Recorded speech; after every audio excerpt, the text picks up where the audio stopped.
Good morning, Coryell class. Good morning, Mr. Pottinger. Multiplying mixed numbers. Can you multiply mixed numbers? Yes. All of our vocab is review. Factors have to be the same as or smaller than the given number. They have to go nicely into the given number in order to be a factor, yes? Yes. Factors help us reduce. Okay? Solving mixed number multiplication problems. It says you must always convert mixed numbers to improper fractions. You can never add, subtract, multiply, or divide with mixed numbers.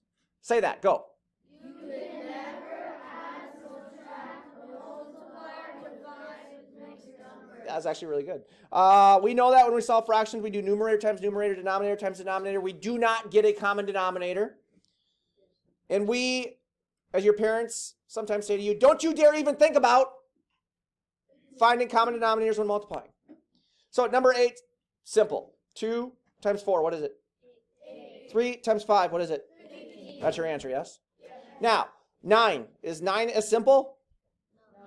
These are what kind of numbers? Mixed numbers. Can I multiply with mixed numbers? No. What do I need to convert them into? Improper fractions. Using what method? Around the world. Once you convert them into impropers, you simply multiply, and a lot of times you're going to get an improper fraction as your answer, yes? Yes.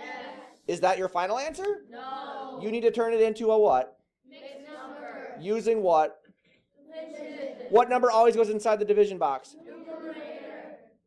Make sure we reduce our leftover fraction if we have a mixed number, right? Yes. I have nothing else to tell. Oh, wait. Can you convert a fraction into a different fraction? Yeah. You can? So I can convert 1/3 into a different type of fraction?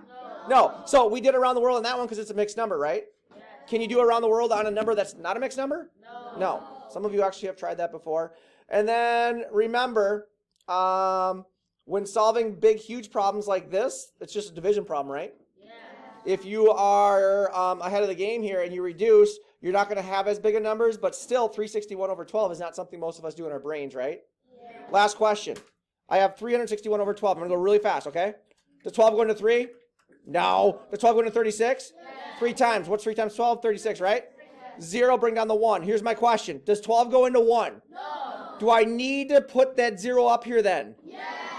Don't forget. Actually, some of you said the answer was 3 and 1/12 because you forgot to put that 0 up there. 0 times 12 is 0. Subtract, we got 1 left over. There's nothing left to bring down. So you got 30 and 1/12 is your answer, yes? Yes.